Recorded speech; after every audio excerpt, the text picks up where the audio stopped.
Hi friends, நம்ம இன்றைக்கி பார்க்க போகிறது பார்த்திங்கனாக்கா சூப்பரான ஒரு புட்டு ரெசிபி தான். அதுவும் வந்து கிழங்கு வச்சு தான் நம்ம பண்ண போகிறோம்.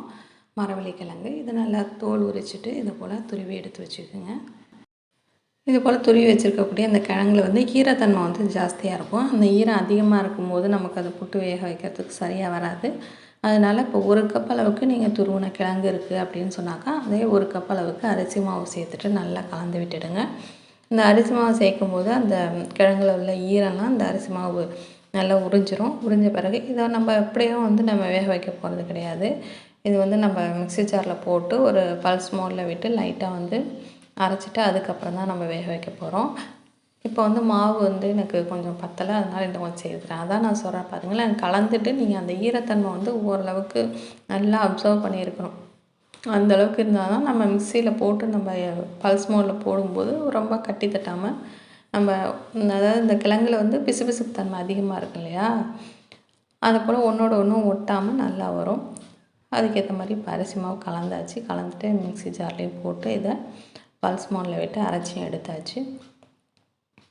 இப்போ நார்மலாக நம்ம அரிசி மாவு போட்டு செய்யும்போது நம்ம தண்ணி தெளிச்சுட்டு நம்ம வேக வைக்கிறதுக்கு ரெடி பண்ணுற அளவுக்கு இப்போ மாவு நமக்கு ரெடி ஆகிட்டு, இப்போ தேங்காய் துருவல் வந்து ஒரு சின்ன மூடி அளவுக்கு தேங்காய் துருவி எடுத்து வச்சுருக்கேன்.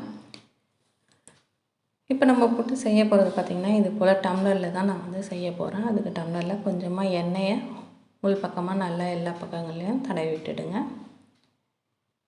தடவி விட்டுட்டு நம்ம ரெடி பண்ணி வச்சுருக்க மாவு வந்து கொஞ்சம் கொஞ்சமாக ஃபில் பண்ணிடலாம். இதில் வந்து அளவு பார்த்திங்கனாக்கா நம்ம உங்களுக்கு விருப்பத்துக்கு ஏற்ற போல் நீங்கள் தேங்காய் சேர்த்துக்கலாம். தேங்காய் கொஞ்சம் கூடுதலாக இருந்தாக்கா சாப்பிட்றதுக்கு கொஞ்சம் நல்லா டேஸ்ட்டாக இருக்கும். இது போல் மாவு கொஞ்சமும் தேங்காய் கொஞ்சமும் மாறி மாறி ஒரு அந்த டம்ளர் ஃபில் ஆகிற வரைக்கும் ஃபில் பண்ணி எடுத்துங்க. இது நார்மலாக நம்ம இட்லி வைக்கக்கூடிய பாத்திரத்துலேயே வந்து வேக வச்சு எடுத்துக்கலாம். ஒரு 10 நிமிஷம் வெந்தாக்கா போதுமானதாக இருக்கும். இப்போ எல்லா மாவையும் இது போல் நீங்கள் டம்ளரில் ஃபில் பண்ணிக்கிட்டீங்க அப்படின்னு சொன்னாக்கா நமக்கு வேக வைக்கிறதுக்கு சுலபமாக இருக்கும். ஃபைனலாக லைட்டாக ஒரு ப்ரெஸ் கொடுத்து இது போல் அமுக்கி விட்டுட்டிங்க அப்படின்னு சொன்னாக்கா மாவு வந்து ரெடி ஆகிடுச்சு. இப்போ வேக வச்சிடலாம். ஒரு 10 நிமிஷம் வெந்தாக்கா போதுமானதாக இருக்கும் நமக்கு. நம்ம சேனல் இது வரைக்கும் சப்ஸ்கிரைப் பண்ணலாம், மறக்காமல் சப்ஸ்கிரைப் பண்ணி வச்சுக்கோங்க. இப்போ மூடி வச்சிடுறேன். ஒரு 10 நிமிஷம் கழித்து மறுபடியும் நம்ம ஓப்பன் பண்ணி பார்த்துடலாம். இப்போ பார்த்திங்கன்னா புட்டு நமக்கு நல்லா வந்து ரெடி ஆகிடுச்சு. 10 நிமிஷம் ஆகிடுச்சு.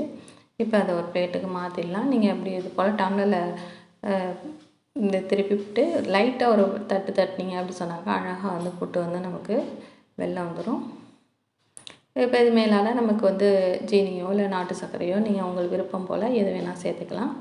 இந்த புட்டு மாவு கலக்கும் போது கொஞ்சமாக உப்பு சேர்த்துங்க. அந்த கிளிப்பிங்ஸ் எனக்கு மிஸ் ஆகிட்டதுனால உங்களுக்கு காமிக்க முடியல. நம்ம வேக வைக்கிறதுக்கு முன்னாடி சொல்கிறேன். இப்போ நான் இதை வந்து நாட்டு சர்க்கரையோடு சேர்த்துட்டு பரிமாறல. நீங்கள் உங்களுக்கு விருப்பம் எதுவோ அது போல் செஞ்சுக்கலாம். வீடியோ பிடிச்சிருந்தால் மறக்காமல் லைக் பண்ணுங்கள். உங்கள் ஃப்ரெண்ட்ஸ் ரிலேட்டிவ்க்கு ஷேர் பண்ணுங்கள். நெக்ஸ்ட் வீடியோவில் உங்களை மீட் பண்ணுறேன். தேங்க்யூ.